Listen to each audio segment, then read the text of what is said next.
বন্ধুরা, সপ্তাহের প্রথম দিনের খেলার খবরে আমি মৌসুমী রয়েছি আপনাদের সঙ্গে। শুরু করছি আজকের খেলা আর খেলা।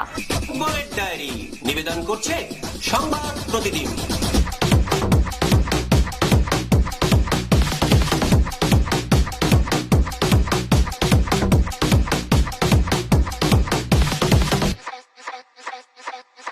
আসলে উদ্বোধনী ম্যাচে কেরল ব্লাস্টার্সকে 2-0 গোলের ব্যবধানে হারিয়ে যাত্রা শুরু করেছে মোহনবাগান। গোল করলেন জেমি ম্যাকটারেন এবং টম আলরেড। ফল দেখে মনে হতেই পারে সহজ জয়, তবে ম্যাচের শেষ দিকে বাগান জনতার রক্তচাপ বেড়ে গিয়েছিল। মেসি কাণ্ড থেকে শিক্ষা নিয়ে এদিন যে নিরাপত্তার কড়াকড়ি থাকবে তা বোঝাই যাচ্ছিল। একইভাবে মাঠের মধ্যেও লিস্টন কোলাসোদের কড়া পুলিশি মার্কিং এ রেখেছিলেন কেরলের ফুটবলাররা। বল পজিশন রেখে নিজেদের মধ্যে পাসের ফোয়ারা ছুটিয়ে প্রতিপক্ষকে নাজেহাল করার চেষ্টায় ছিলেন আপুইয়ারা। তবে ম্যাচের গতির বিপরীতে মেহতাব সিং ও আলবার্তো রড্রিগেজের ভুল বোঝাবুঝিতে প্রতি আক্রমণের সুযোগ পেয়ে যায় কেরল। বক্সে ভিক্টর বর্তমেও বল পাওয়ার আগে গোল ছেড়ে বেরিয়েছে পরিস্থিতি সামলান বিশাল কেট। অন্যদিকে কলকাতার আরেক প্রধান মোহামেডান স্পোর্টিং এবারে আইএসএল অভিযান শুরু করলো হার দিয়ে। জামশেদপুর এফসি তাদের ঘরের মাঠে কলকাতা দলটিকে হারালো 1-0 গোলে। প্রথমার্ধের 9 মিনিটে বিজয়ী দলের হয়ে একমাত্র গোলটি করেন ইস্ট বেঙ্গলের প্রাক্তনী মাধি তালাল। মাধি ছাড়াও লাল হলুদের আরেক প্রাক্তনী মেসি বাউলিও দলের জয়ে উল্লেখযোগ্য ভূমিকা পালন করেছেন। টাকার অভাবে সাদা কালো শিবির এই মুহূর্তে কোনো বিদেশি নেই, ফলে কোচ মেহরাজ উদ্দিন বাধ্য হয়েছেন সম্পূর্ণ দেশীয় একাদশ করতে। অবস্থার পরিবর্তন না হলে আইএসএল এর মতো কঠিন টুর্নামেন্টে সাদা কালো শিবিরকে এবারও যথেষ্টই ভুগতে হবে। সংরক্ষণ helping welfare foundation, opening soon. Please contact 9830115871 9748760040। অস্বস্তিকর আবহাওয়া ভারতের ফুটবলে। নাটকের এখানে শেষ নয়। আইএসএল চালানোর জন্য যে 3 সদস্যের ম্যানেজিং কমিটি তৈরি হয়েছে, সেই 3 সদস্যের কমিটি থেকেও রবি পুষ্কর, ধ্রুব সুদ পদত্যাগ করেছেন। এই দুই কর্তাই আবার এফসি দিল্লি এবং এফসি গোয়ার কর্তাও। যে চার্চিল ব্রাদার্সকে আইএসএল না নেওয়ার জন্য চিঠি দিয়েছিল ক্লাব জোট, সেই চার্চিলকেই আইএসএল নেওয়ার কথা বলে 180 ডিগ্রি অবস্থান বদল করে ফেডারেশনকে চিঠি দিয়েছে দুই গুরুত্বপূর্ণ ক্লাব এফসি দিল্লি এবং এফসি গোয়া। শোনা যাচ্ছে আরো কয়েকটা আইএসএল ক্লাব একই চিঠি দিতে চলেছে ফেডারেশনকে। এখন কি এমন ঘটনা ঘটলো যে সেই আইএসএল ক্লাবের একাংশ চার্চিলকে অন্তর্ভুক্ত করার জন্য এক এক করে চিঠি দিচ্ছেন? ক্রিকেটের ডায়েরি।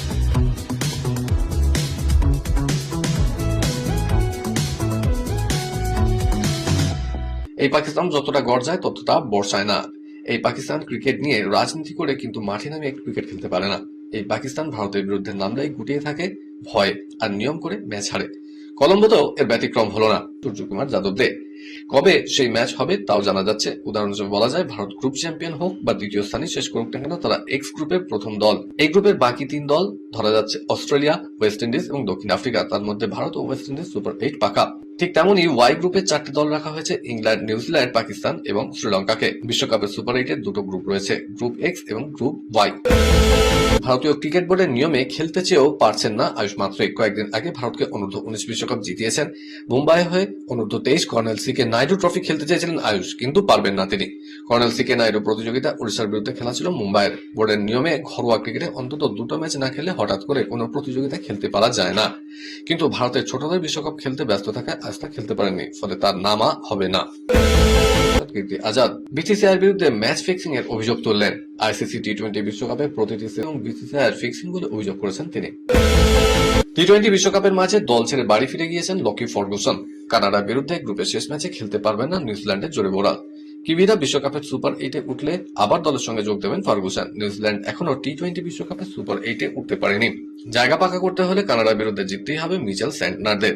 তবু এই পরিস্থিতিতে বাড়ি ফিরে গেলেন ফার্গুসন। ক্রিকেট নিউজিল্যান্ডের কাছে ছুটি নিয়েছেন তিনি। বিশ্বকাপ শুরুর আগে ছুটির আবেদন করেছিলেন ফার্গুসন। তার স্ত্রী এমা সন্তান সম্ভবা। সন্তানের জন্মের সময় স্ত্রীর কাছেই থাকতে চান এই জোরে বোলার। টি20 বিশ্বকাপ থেকে বিদায় প্রথম দল হিসাবে ছিটকে গেল ওমান। আয়ারল্যান্ডের কাছে হারতেই ছুটি হয়ে গেল ওমানের। শেষ ম্যাচ জিতলেও আর কোনোভাবেই সুপার 8-এ যেতে পারবে না তারা। বি গ্রুপে রয়েছে ওমান, তারা 3টে ম্যাচ খেলে 3টেতেই হেরেছে। শেষ ম্যাচ জিতলে তারা সর্বোচ্চ 2 পয়েন্টে পৌঁছাতে পারে। এই গ্রুপের শ্রীলঙ্কা এবং জিম্বাবুয়ে ইতিমধ্যেই 4 পয়েন্টে পৌঁছে গিয়েছে। দুটো দলই নিজেদের প্রথম 2টো ম্যাচ জিতেছে। অস্ট্রেলিয়া 2 ম্যাচে 2 পয়েন্ট নিয়ে তৃতীয় স্থানে রয়েছে। আয়ারল্যান্ড 3 ম্যাচে 2 পয়েন্ট। ওমানের শেষ ম্যাচ 20 ফেব্রুয়ারি অস্ট্রেলিয়ার বিরুদ্ধে।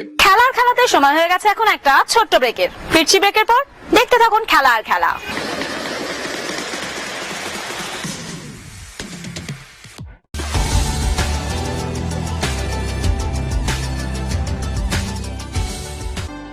সংরক্ষণ হেল্পিং ওয়েলফেয়ার ফাউন্ডেশন, ওপেনিং সোন।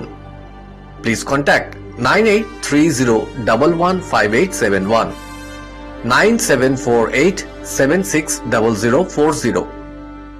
কেয়ারকের নিউজ মিডিয়া প্রযোজিত সাপ্তাহিক বিনোদন অনুষ্ঠান বিনোদন.com দেখুন প্রতি শনিবার ঠিক রাত 10:25 আপনাদের প্রিয় চ্যানেল ভিশনে।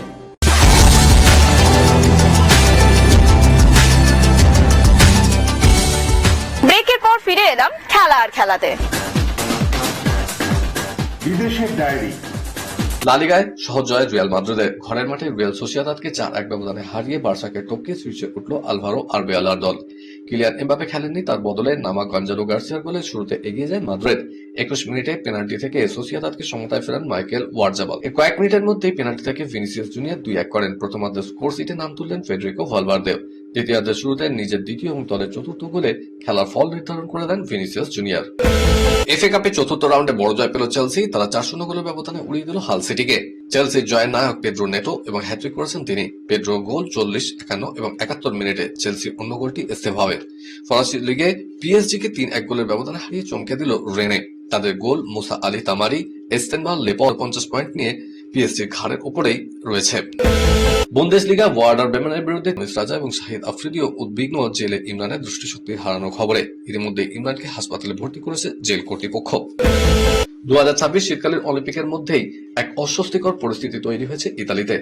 জানা যাচ্ছে অলিম্পিক শুরুর পরপরই গেমস ভিলেজে কন্ডোম শেষ হয়ে যাওয়া এক চাঞ্চল্যকর পরিস্থিতির সৃষ্টি হয়েছে অ্যাথলেটদের মধ্যে।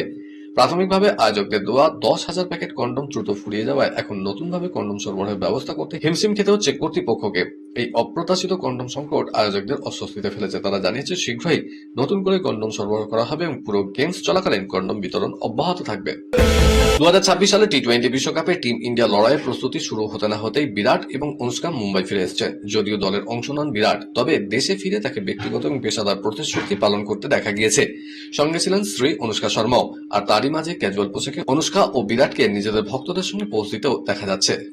বিরাট প্যাস্টেল রঙের পোশাক পরেছিলেন, অন্যদিকে অনুষ্কার গায়ে ছিল একটি মাল্টি কালারের টপ। গোলাপি এবং সবুজ রঙের ব্লক প্রিন্টের শার্ট পরেছিলেন অনুষ্কা শর্মা।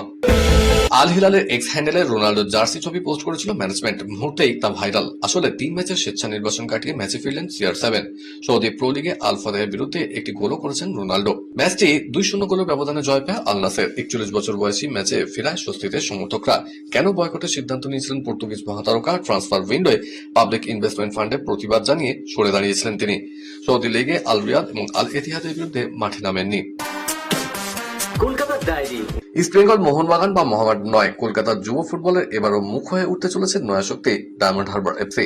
3 প্রধানকে টক্কর দিয়ে এবার রিলায়েন্স ফাউন্ডেশন ডেভেলপমেন্ট ফুটবল লিগে কলকাতার রাউন্ড টেবিলে শীর্ষস্থান নিয়ে জাতীয় পর্যায়ে খেলার যোগ্যতা অর্জন করল ডায়মন্ড হারবার। 22 ফেব্রুয়ারি থেকে তাদের লড়াই শিলংয়ে। 6 টিমে কলকাতা রাউন্ড জোনালের শীর্ষস্থানের লড়াইয়ে ডায়মন্ড হারবার 1-0 গোলে হারায় ইস্ট বেঙ্গলকে। স্কোরার রোহিত সিং। এই জয়ে 5 ম্যাচে 13 পয়েন্ট নিয়ে শীর্ষে শেষ করল ডায়মন্ড হারবার। 12 পয়েন্ট নিয়ে দ্বিতীয় ইস্ট বেঙ্গল, আর 3 নম্বরে মোহনবাগান, তাদের পয়েন্ট 8। এই 3 টিমই খেলবে জাতীয় পর্যায়ে। ক্লাবের সচিব মানস ভট্টাচার্য বলছেন, এটা বিরাট ব্যাপার যে 4-5 বছরের একটা ক্লাব সিনিয়র পর্যায়ে সর্বভারতীয় পর্যায়ে দাপট দেখানোর পাশাপাশি তাদের যুব টিমকেও তৈরি করে ফেলেছে। খেলার খেলা আজকের মতো এই পর্যন্তই। আবার দেখা হবে আগামীকাল ঠিক এই সময় এই চ্যানেলে। টাটা।